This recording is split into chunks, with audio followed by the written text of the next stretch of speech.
circuit for Formula E's first visit to Indonesia, and this is where it sits in the grand scheme of the season. It's the start of the second half of the year. 2 races in Diriyah done, Mexico done, Italy done, Monaco done, Germany done. We've got a bit of Marrakesh, a couple of races in New York, some London and some Seoul to come before the end of the season. Dance, the head is over on the right-hand side, the tail over on the left-hand side in the traditional Kuda Lumping dance.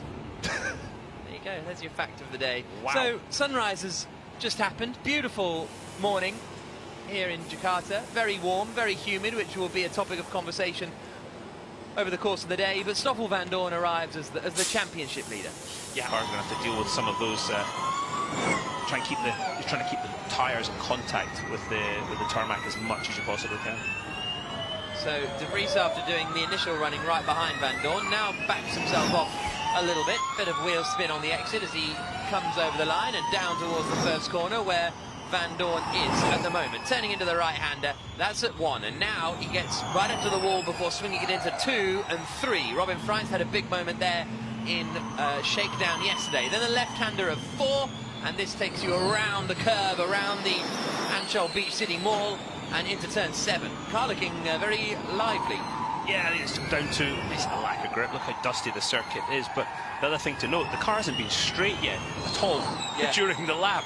There's been turn 1, 2 and 3 are taken as one corner. It's just the whole circuit is a constant curve. One of the straight points is breaking into turn 13, so you're going to see big fights for real estate into 13 later on this afternoon.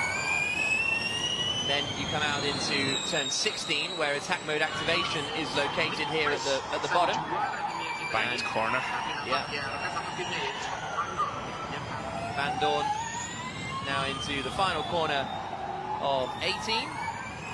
Out across the line, and the timing line is here underneath the lights there where Vandoorne goes through now. Oh, I think that De Vries just went in a bit deep. Has returned to the pit lane in the Rocket Venturi.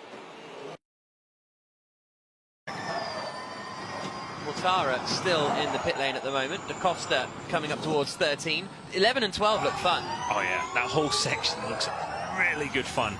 Da Costa's car doesn't look fun though. It looks like it's sliding around a lot at the moment. Maybe he's got it set up for more of a grippy track. You can see as he gets to the brakes, the back steps out. Just listen to him actually rather than listen to me here.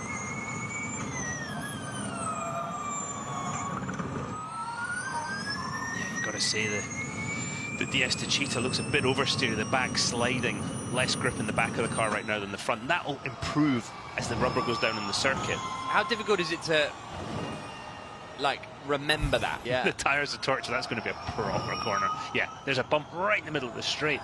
You see Jake Dennis going over it, and you can hear the noise of the cars go over the curbs on the inside of the corner. Yeah, this is going to be a difficult place this afternoon to race. You see Roger Griffiths, team principal of the Avalanche Andretti team. It looks like he's perspiring already. It's yeah, it was humid when we got here at 6 o'clock this morning. Robin Freins and the Envision. Looks like the engine cover was about to come off, I think. So maybe a bit of setup work going on in the back of the car. As we look now at Max Günther in the Nissan. Only 1 points finished for Günther so far this season, which was a 9th place in Mexico City.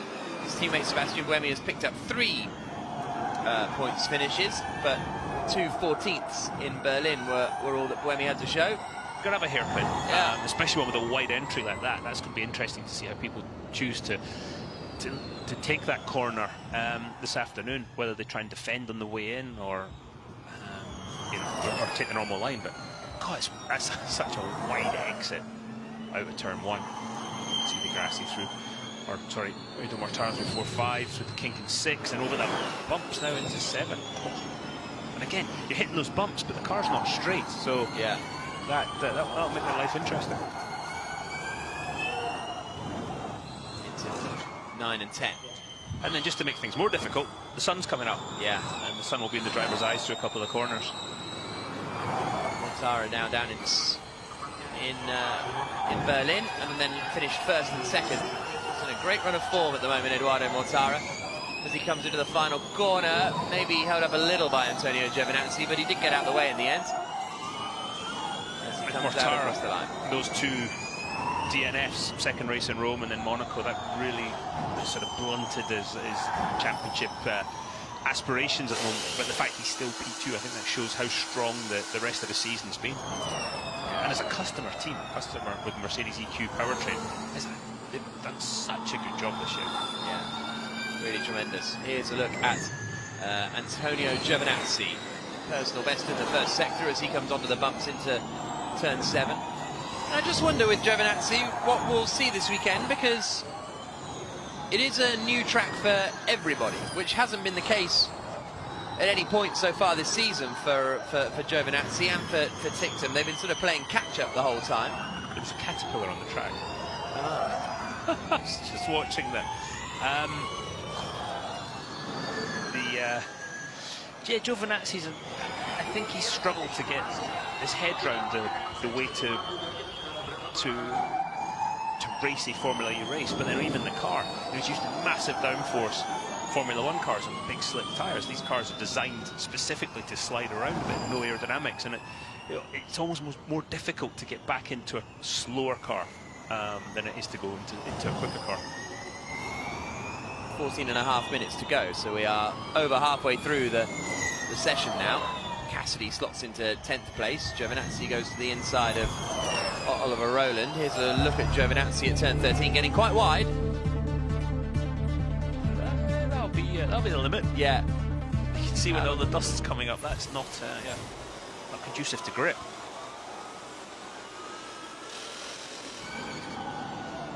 Here is Jean-Eric Verne in the DS Techeetah, coming out through 9 and 10.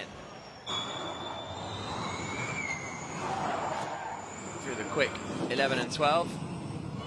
And into 13, and he's 3 tenths up at the moment on Mitch Evans' time, which is quickest currently, but Verne is in attack mode here. So this is going to be our first 250 kilowatt lap, first full power lap of the session, I would suggest, as he comes into the final corner now.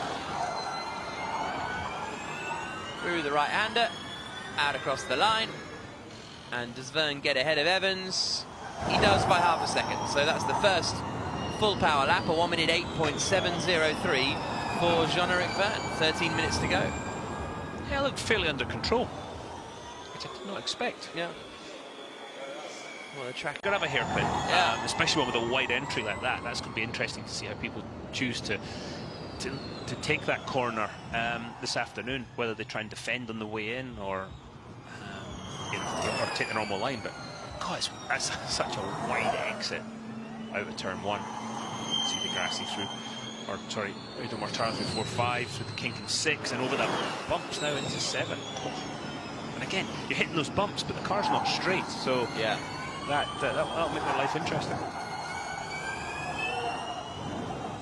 Into 9 and 10. And then just to make things more difficult, the sun's coming up. Yeah. And the sun will be in the driver's eyes through a couple of corners. Mortara now down in